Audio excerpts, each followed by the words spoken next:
Hello কাছের মানুষজন, brand new ভিডিওতে আপনাকে স্বাগতম। অনেকদিন থেকে ফলো করতাম, দারুণ কাজ, বাচ্চাদেরকে হ্যাপি রাখার যে উদ্যোগ, এটা সবসময়।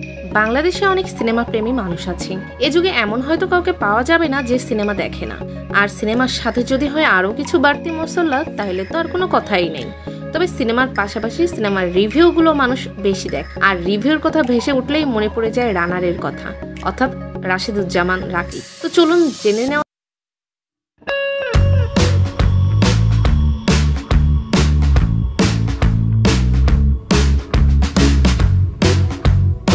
2016 সালে সিনেমা নিয়ে প্রথম ইউটিউব চ্যানেল খুলেছিলেন রাশেদুজ্জামান রাকিব। নাম দিয়েছিলেন রানার। সাবস্ক্রাইবারও হয়েছিল 50,000-এর বেশি। কিন্তু হঠাৎ করে সেটা হ্যাকড হয়ে যায়। হতাশ হয়ে পড়েন রাকিব। ইউটিউবে ঢুকতেও ভয় পেতেন, কিন্তু সিনেমাই তাকে হতাশা কাটিয়ে দিয়েছে। I skin, I love in, no মার্সির মতো কিছু সিনেমা দেখে ঘুরে দাঁড়ানোর আগ্রহ পান। আবার 2017 সালে একই নামে নতুন একটি চ্যানেল খোলেন, যার সাবস্ক্রাইবার 1 মিলিয়ন ছাড়িয়েছে কদিন আগে। এবারের বিষয়ও সিনেমার রিভিউ, তবে সেটার সঙ্গে যোগ করেন বাড়তি রস, যোগ করেন নানা অসঙ্গতি। মজার ছলে বাংলা সিনেমার পর্যালোচনা করে ভিডিওতে। সেই ভিডিওতে তার ব্যতিক্রমী কথা বলার ভঙ্গি দর্শকদের আগ্রহের কেন্দ্রবিন্দু। বিনোদনের পাশাপাশি রাকিবের ভিডিওতে সিনেমার তথ্য উপাত্ত, কাহিনী আর যুক্তিরও কমতি থাকে না।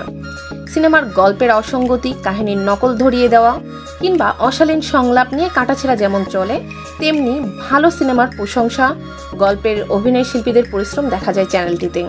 পাশাপাশি ধরিয়ে দেন কাহিনী বা গানের নকলও। বাংলা সিনেমা প্রেমীরা তাই প্রতি সপ্তাহে একবার টু মারেন রাকিবের চ্যানেলে। মূল কথা, লাখ লাখ মানুষ দেখেন রাকিবের ভিডিও। তবে 8-60 বেঁধে 2017 সালে শুরু করলেও রাকিবের ইউটিউবার হওয়ার ভূত মাথায় চাপে 2014 সালে। তিনি বলেন, ইউটিউবে ভিডিও দেখতে গিয়ে একদিন পিউডিপাইয়ের ভিডিও নজরে পড়ে। তারপর ওনার প্রায় সব ভিডিও দেখে ফেলি। একসময় মনে হলো, আমি কেন এমন ভিডিও বানাচ্ছি না। সেই চিন্তাকে বাস্তবায়ন করি আমার পছন্দের বিষয় সিনেমা দিয়ে। তবে রাকিব এমনিতে খুব লাজুক। এ কারণে শুরুতে চ্যালেঞ্জিং ছিল জড়তা কাটানো, মাইক্রোফোনে কথা বলা, এডিটিংয়ের বিষয়টাও ছিল একটা চ্যালেঞ্জ। ধীরে ধীরে সেটা কাটিয়ে উঠেছেন। এখন প্রতিদিন নতুন নতুন জিনিস জানতে ও শিখতে মজাই লাগে তার।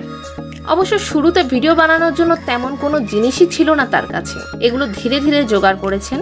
পাশাপাশি পেয়েছেন কাছের মানুষজনের সমর্থন। রাকিবের মতে, কাছের মানুষ সাহস জোগালে যে কোনো কাজ সহজ হয়ে যায়, কাজে গতি আসে। তার কাছে জানতে চাই, ইউটিউবের ভিডিওর জন্য চলচ্চিত্র বেছে নেওয়ার কারণ কি, বিশেষ করে বাংলা চলচ্চিত্র। রাকিব বলেন, ছোটকাল থেকেই সিনেমা আমার অনেক বেশি পছন্দ ছিল।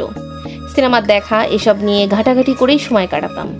ইউটিউবে যখন ভিডিও বানানোর সিদ্ধান্ত নেই, তখন স্বাভাবিকভাবেই সিনেমার থিম মাথায় আসে। আর বাংলা চলচ্চিত্রের অবমানন কিংবা অসঙ্গতি নিয়ে তেমন আলোচনা হতো না। তখন মনে হলো এসব বিষয় নিয়ে কথা বলা উচিত।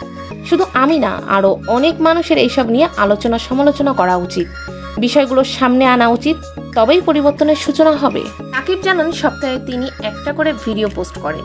যে ভিডিওতে সদ্য মুক্তিপ্রাপ্ত কোনো চলচ্চিত্র, ওয়েব সিরিজ নিয়ে কথা বলেন, তবে সেটা বিশেষ ঢঙে, একান্ত রাকিবের স্টাইলে। ভিডিও বানানো নিয়ে তিনি বলেন, আমি অনেক রুটিন করে ভিডিও বানাই। প্রতি সপ্তাহে একটি ভিডিও বানানোর একটা পরিকল্পনা থাকে। বড় ভিডিও হলে সময় বেড়ে যায়, তবে পুরো কাজটা আমি বিভিন্ন অংশে বিভিন্ন দিনে ভাগ করে নিই। এরপর সেই অনুযায়ী ভিডিও আপলোডের দিন পর্যন্ত এগিয়ে নিয়ে যাই। ফলে দেখা যায় রুটিন অনুযায়ী কাজ করলেই সব সম্ভব হয়ে যায়। ভিডিওতে কি থাকে জানতে চাইলে রাকিব বলেন, এমন কিছু থাকে না যেটা বাজে পরিস্থিতি তৈরি করবে বা সিনেমায় সংশ্লিষ্টরা খারাপ মনে করবেন।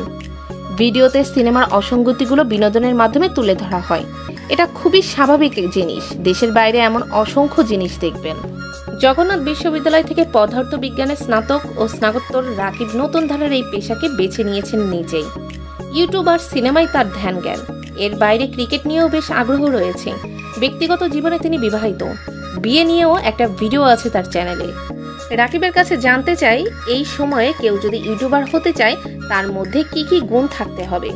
এটা কি পেশা হিসেবে নেওয়া সম্ভব? তিনি বলেন, শুরুতে আত্মবিশ্বাস থাকতে হবে। রাতারাতি ইউটিউবে কিছু হয় না, অনেক ধৈর্যের প্রয়োজন। ইউটিউবে লেগে থাকলে সাফল্য আসবেই। আর পেশা হিসেবে অবশ্যই নেওয়া সম্ভব। এদেশে ইউটিউব সামনে বিশাল কিছু হতে যাচ্ছে। তো আজকের মতো এই পর্যন্তই। দেখা হচ্ছে নেক্সট কোন ভিডিওতে। ততক্ষণ অবধি ভালো থাকবেন, সুস্থ থাকবেন। Take care.